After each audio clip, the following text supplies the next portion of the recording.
नमस्कार दोस्तों, स्वागत है आपका टेरेस गार्डन चैनल पर।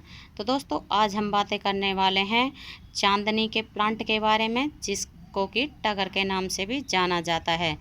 तो चांदनी की 3-4 वैरायटी आती हैं। तो जैसे कि एक मल्टी पेटल आता है, और ये हमारा सिंगल पेटल वाला है, और एक मिनी चांदनी आता है। मतलब उसमें छोटे छोटे से फ्लावर आते हैं, और वो प्लांट भी छोटे साइज का ही रहता है। वो ऊपर की तरफ नहीं बढ़ता, बस नीचे ही नीचे फैलता रहता है। तो दोस्तों, ये आज हम बातें करते हैं ये सिंगल पेटल चांदनी के फ्लावरिंग प्लांट के बारे में।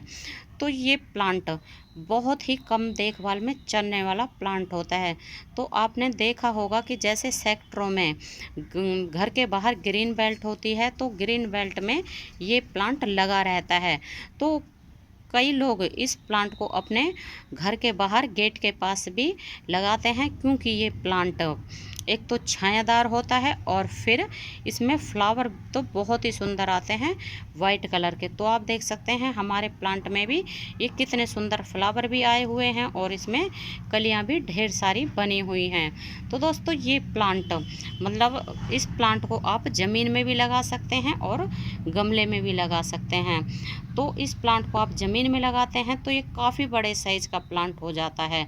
तो जैसे कि अभी बताया है कि ये प्लांट फूल भी देता है और छायादार भी होता है, क्योंकि ये प्लांट ऊपर से बहुत ही ज़्यादा बुशी हो जाता है।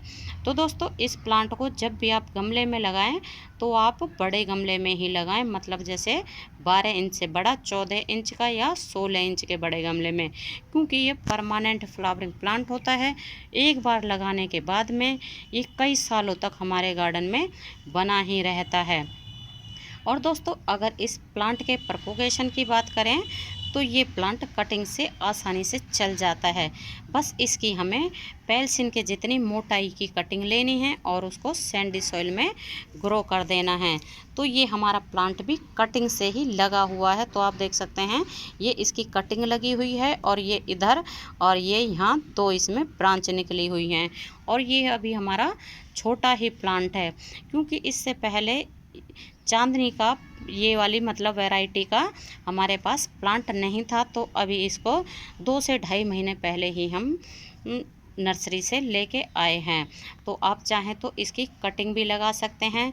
जैसे कि आपके पड़ोसियों के घर में ये प्लांट लगा है, या किसी फ्रेंड्स के घर में ये प्लांट लगा है, तो वहाँ से आप इसकी 2 से 3 कटिंग ले आएँ और उसको सैंडी सॉइल में ग्रो कर दे। तो फिर ये प्लांट आसानी से कटिंग से चल जाता है। या फिर आप इस प्लांट को नर्सरी से ला के भी लगा सकते हैं।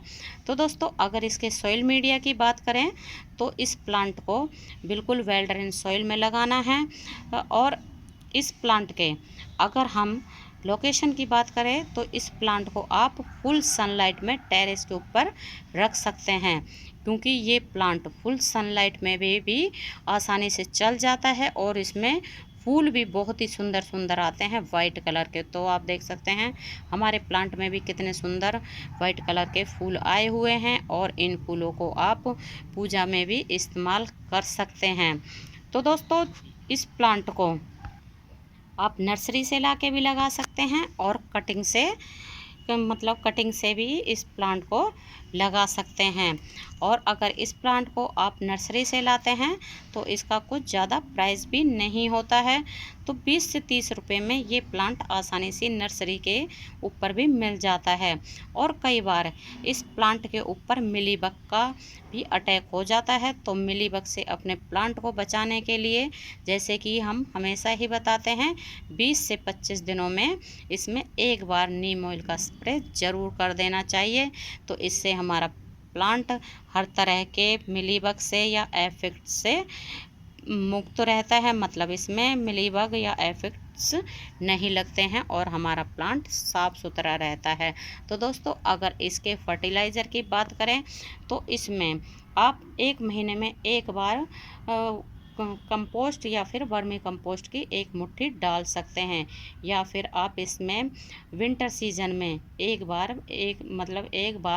1 महीने में गोबर की खाद की भी 1 मुट्ठी डाल सकते हैं और इसमें आप लिक्विड फर्टिलाइज़र भी डाल सकते हैं, जैसे कि बनाना पील का लिक्विड फर्टिलाइज़र बहुत ही बढ़िया होता है फूल खिलाने के लिए भी और प्लांट की ग्रोथ बढ़ाने के लिए भी। तो दोस्तों, अगर अभी तक आपने चांदनी के प्लांट को नहीं लगाया है तो अभी भी आप इसको लगा सकते हैं। ये बहुत ही सुंदर वाइट कलर के फूलों वाला प्लांट होता है और परमानेंट प्लांट होता है। एक बार लगाने के बाद कई सालों तक हमारे गार्डन में बना ही रहता है। तो दोस्तों, आज के लिए बस इतना ही। फिर मिलते हैं किसी और नई जानकारी के साथ किसी और वीडियो में। तब तक के लिए नमस्ते जी, धन्यवाद।